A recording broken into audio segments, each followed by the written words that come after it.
The war was over, but the smell of smoke still hung in the air. Human soldier Ethan stood tall among a sea of alien warriors, his face cold, his eyes tired. He had saved this planet from raiders. He had fought with everything he had, not for a reward, but because innocent lives were at stake now. In the middle of the alien king's court, he was being thanked in a way he never expected. The alien king. A giant creature with gold armor and glowing eyes raised his hand. 2 guards came forward, dragging someone behind them, a woman thin, shaking, her clothes torn and dirty. In her arms she carried a small child. The baby was silent, too weak to cry. The woman's eyes were hollow, but her body trembled like she was waiting for pain. Ethan's heart sank. "This is your gift, human," the king declared. "A widowed slave and her child. She is yours now, to use, to keep, to break, if you wish." Ethan didn't speak. He didn't move. At the woman, then at the child, then back at the king. His blood boiled, but he said nothing. He knew how these people were. If he spoke too strongly, they might hurt her just to make a point. The woman didn't even look up. She dropped to her knees at his feet, her head down, her arms wrapped tightly. Around her child? "Get up," Ethan said softly, but she didn't respond. A warrior behind him laughed. "She's trained to kneel. That's all she knows now." Ethan clenched his fists. He had seen many cruel things during this war, but this felt worse. This wasn't a battlefield. This was a show. And the audience loved it. He bent down, slowly, and reached for the woman. She flinched, but he didn't hurt her. He gently placed his jacket over her shoulders. She looked up then, just for a moment, and their eyes met. She had no words, only confusion. "Come with me," Ethan said. He picked up her child, light as a feather, too thin for a baby, and helped her to her feet. The alien crowd watched in silence, unsure of what he was doing. They expected violence. They got kindness. Ethan led her away from the throne room and back to his small tent near the edge of the camp. He pushed aside the flap and guided her inside. The tent was simple. 1 cot, 1 chair, a metal container of supplies. He sat the child down carefully, wrapped in blankets, and handed the woman a bottle of clean water. She stared at it like it was poison. "Drink," he said gently, still shaking. She obeyed. The child coughed, weak, sharp little coughs, and Ethan knelt down. He opened one of his emergency ration packs and scooped out some warm paste. The baby was too tired to move, but Ethan touched the food to the child's lips. Slowly, the little mouth opened. The woman watched him, silent. "You don't belong." "To me?" Ethan said, still feeding the child. "I don't own you." She blinked, like she didn't understand. "My name is Ethan," he added. "You and your baby are safe now." The woman looked down at her hands. They were scarred, dirty, and rough. She whispered something in her language too soft to understand. "What's your name?" Ethan asked. She didn't reply. The night grew colder. Ethan gave them his only blanket and sat on the chair, watching over them as they rested on the S. Cat outside the tent, he heard voices. "She's just a slave," someone said. "Why waste food on her?" He soughed.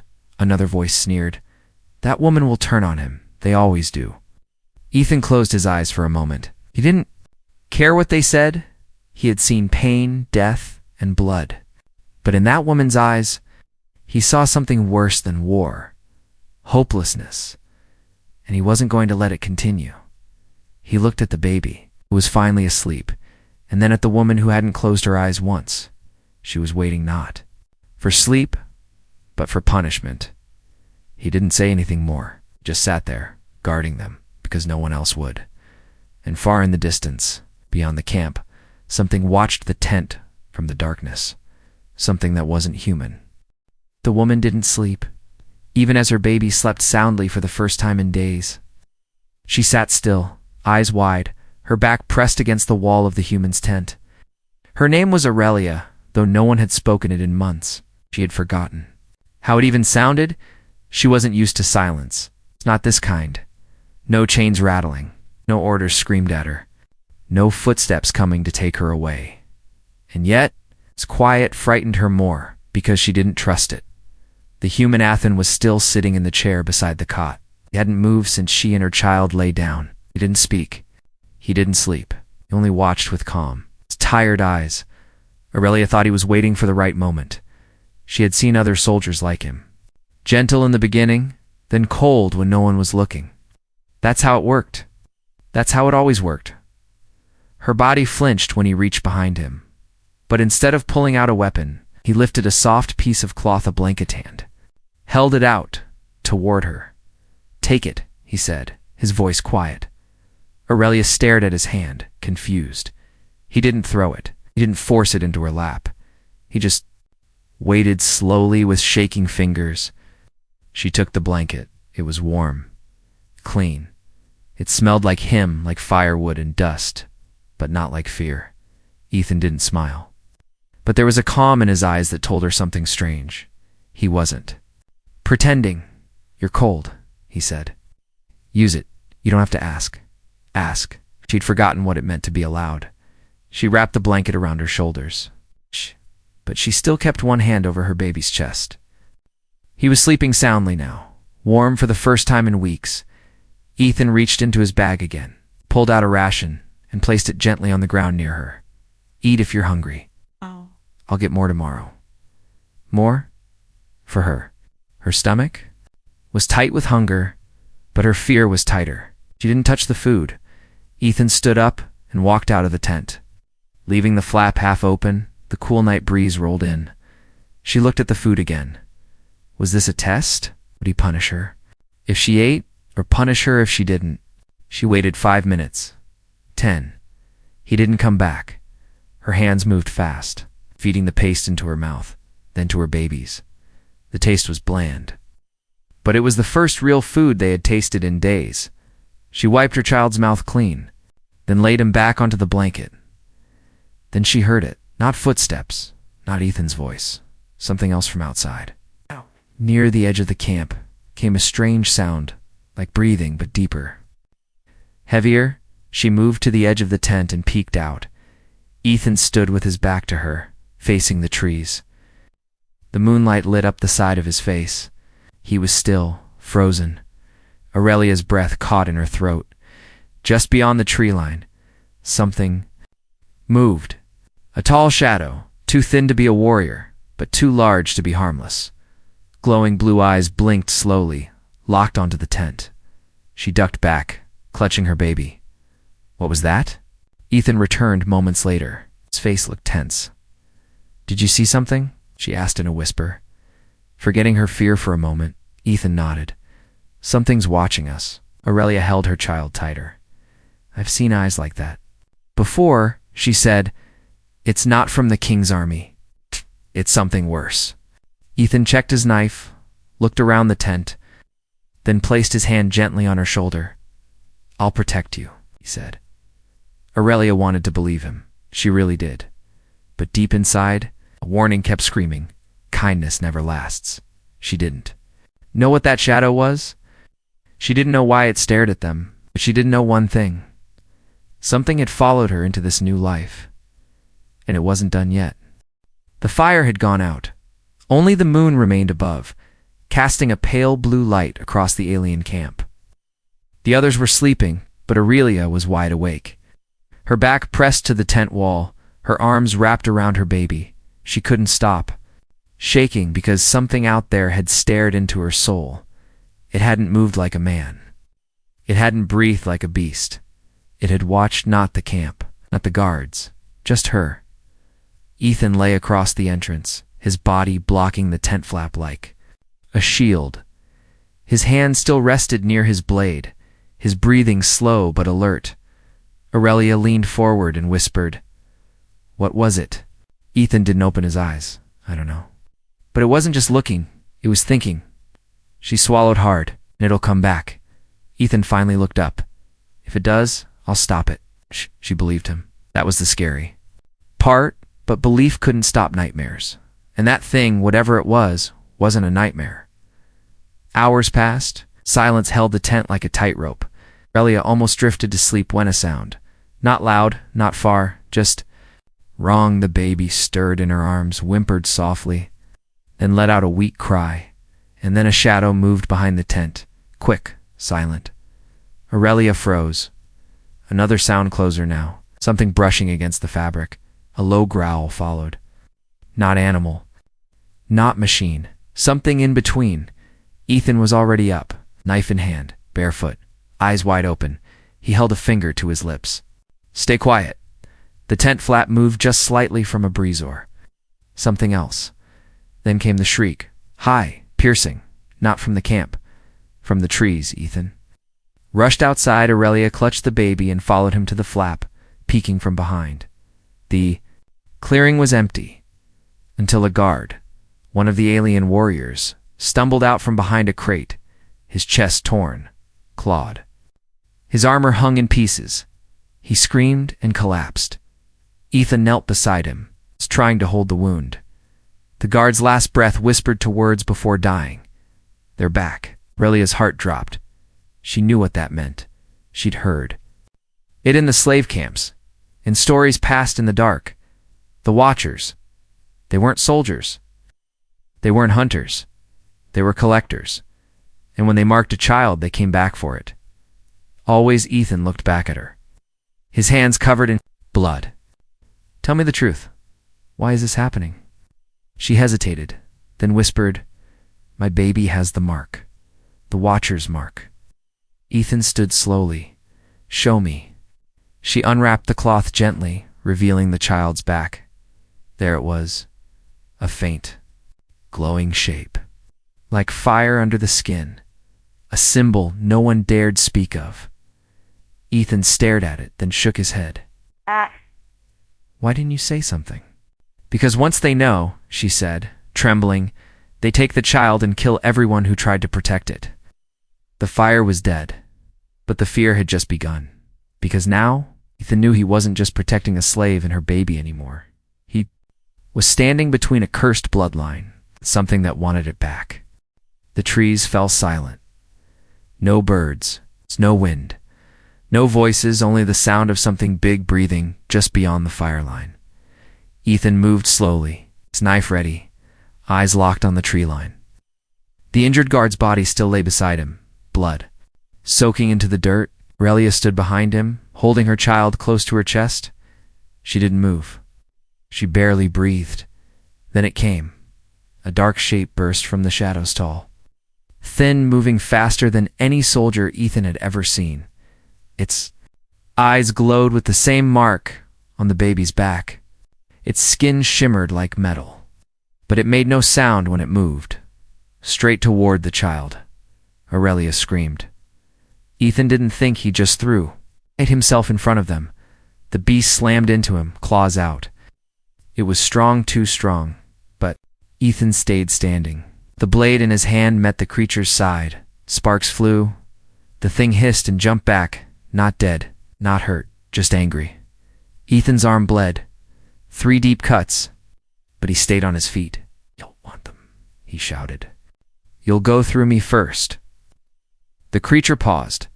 It tilted its head. It's confused. It had never seen a human protect something like this before.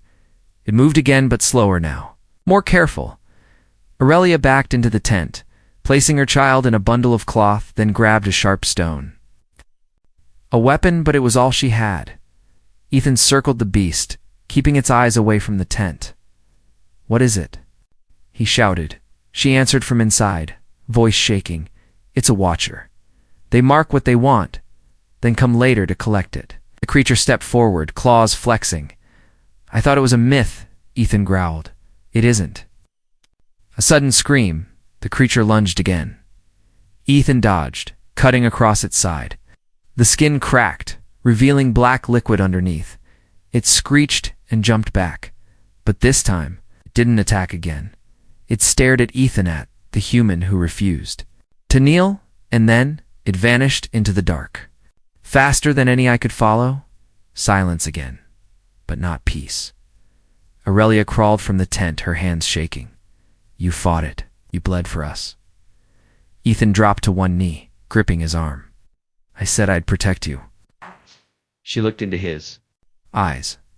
No one ever did that for me before, not even before I was a slave. Ethan didn't reply. He couldn't.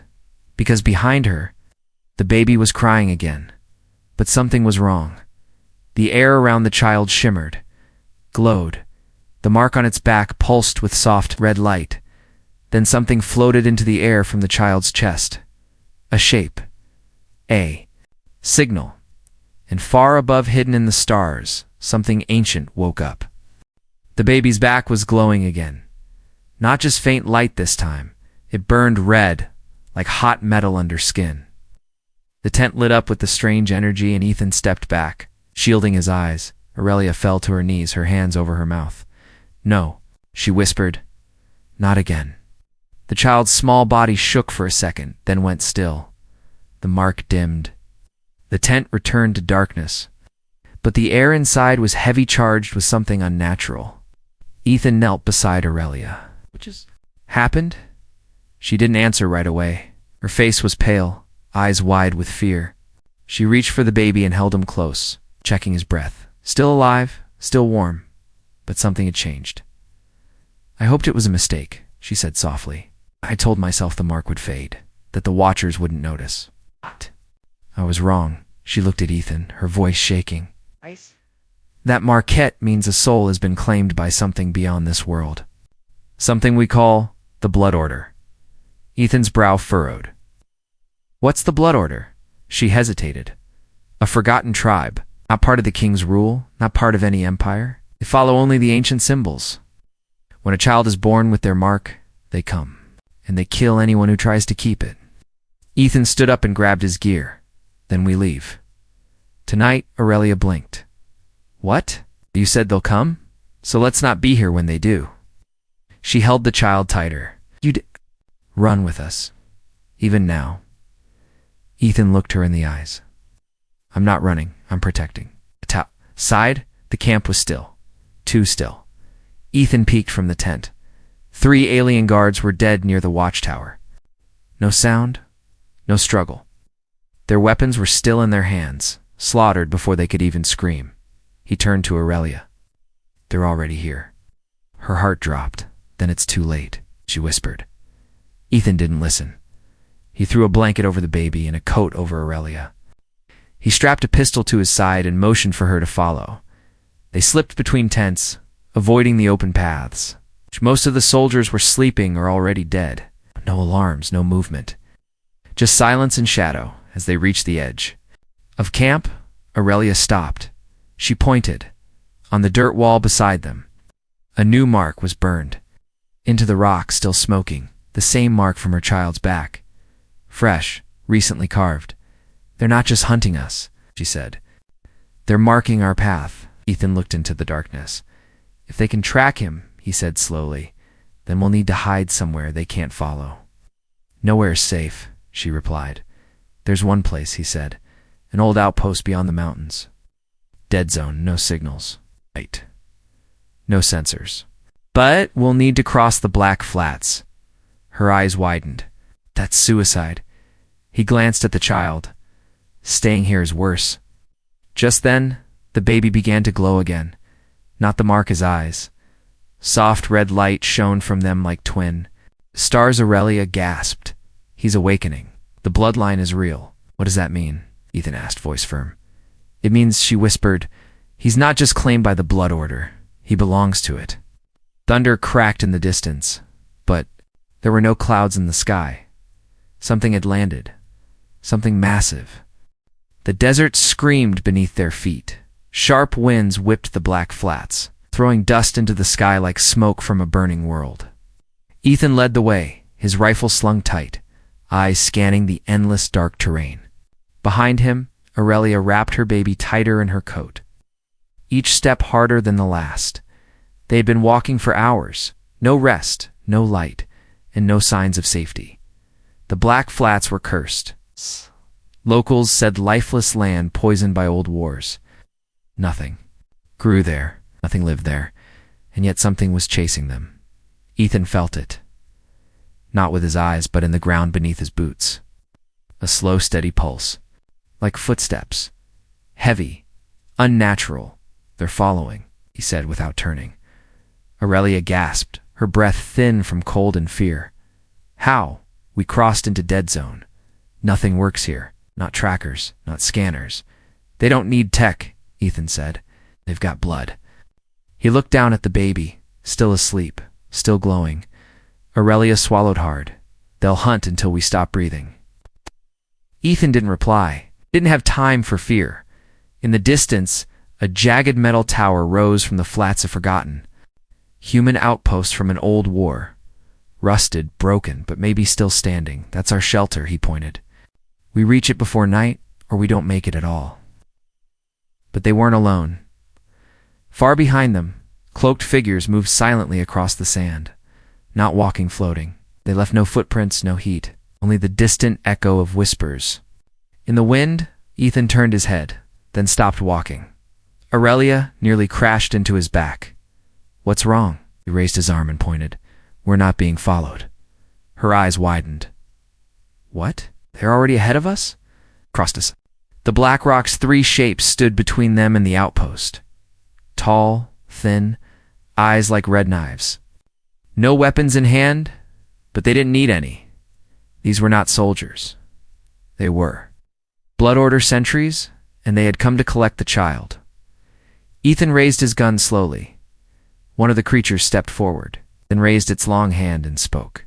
In a voice that sounded like wind through broken glass, "You walk with what is not yours." Ethan didn't blink, and come take him. The creature tilted its head. You are not bonded to the child. You are not chosen. You are meat. Aurelia stepped forward, shaking, voice loud enough to echo. He is mine, and you'll touch him only when I'm dead. The creature paused, for the first time, seemed unsure. The mother is marked, another one said. The protector is not, whispered a third. Kill the man. Take the air. Ethan didn't wait. He opened fire. The shots echoed across the flats, flashing bright in the darkness. One sentry vanished, instantly scattered like smoke. The others moved fast, too fast. Ethan rolled, firing. Again. Dragging Aurelia behind a rock, the baby had awakened, and he was no longer crying. He was staring. His eyes burned with red fire. The mark on his back glowed through the fabric, and then something happened. The ground shook, not from above. But beneath them, the sentries froze. A crack opened in the flat sand, out of it rose. Something ancient, metal, alive, a long-buried machine. Shaped like a beast, with lines of red energy running through its sides.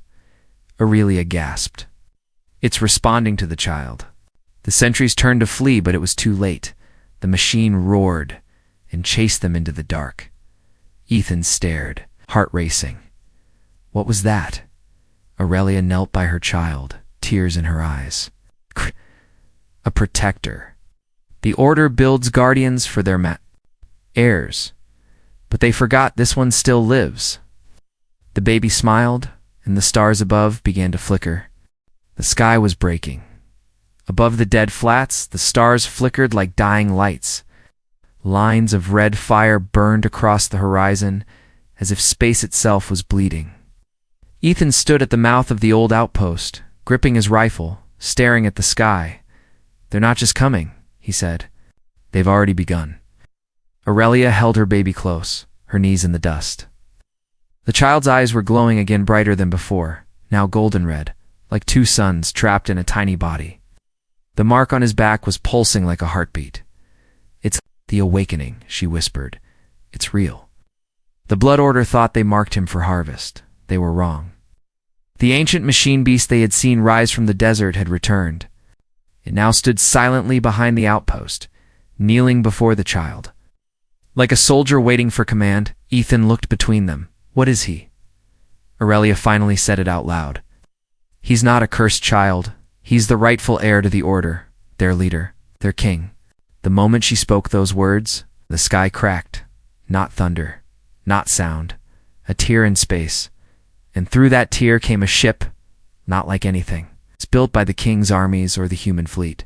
It floated without sound, smooth like bone, lit by glowing symbols. It was the Blood Order's flagship. Ethan raised his weapon. Ready? But the ship didn't fire. It landed, a door opened, and out came hundreds of beings stall, cloaked, silent. They didn't march. They knelt. One figure walked forward, different from the others. Its face was visible, old, marked with ancient scars and tattoos. It looked at Aurelia, then at Ethan, and then knelt before the child. "Forgive us," the creature said in a low voice. "We did not know the bloodline survived." Aurelia's voice trembled. "You hunted him. You killed for him." The old alien bowed its head. "Because we feared him. We feared what he might become without control. But now we see he has a protector." Its eyes turned to Ethan. "A human," it said. "Strange choice." Ethan didn't lower his weapon. "This child isn't your property. He's not your weapon." The old alien nodded slowly. "He is your family now. You fought for him. You bled for him. You broke our law to protect him. So now you speak for him." Aurelia looked at Ethan, her eyes wide. "What will you do?" He looked at the child. The baby smiled. The red light faded into soft gold. Ethan lowered his weapon. "He stays with us. You want to serve him, fine. But you don't touch him without her permission," he said, nodding to Aurelia.